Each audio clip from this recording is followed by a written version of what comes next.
าศดีครับพี่น้องสวนลุมพินี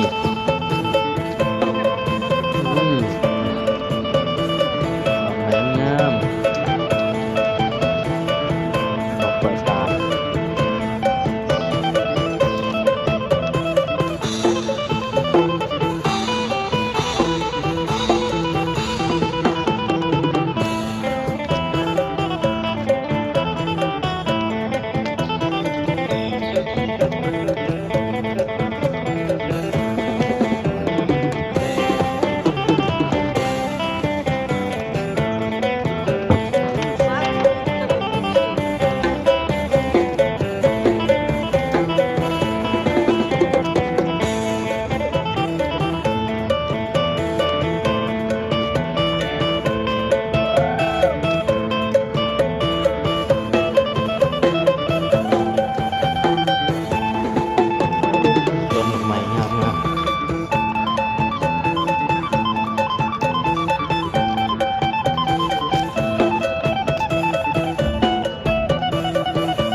มานั่งถ่ายรูปมาถ่ายรูป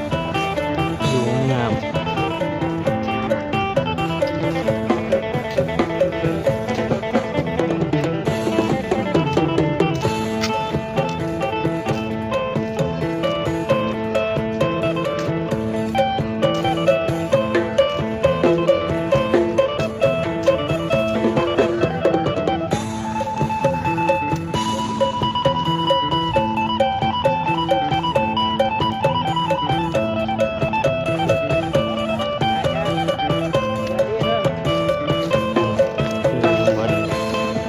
จักรยานคือ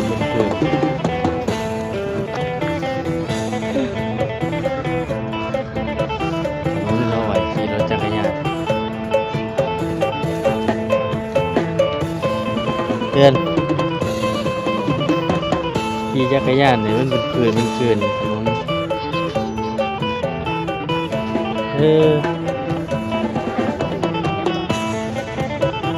เอามานี่เลย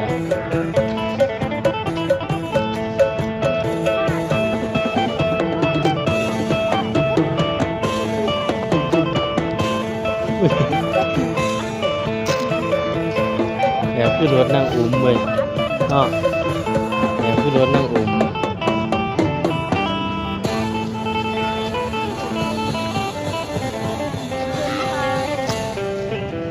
เลื่อน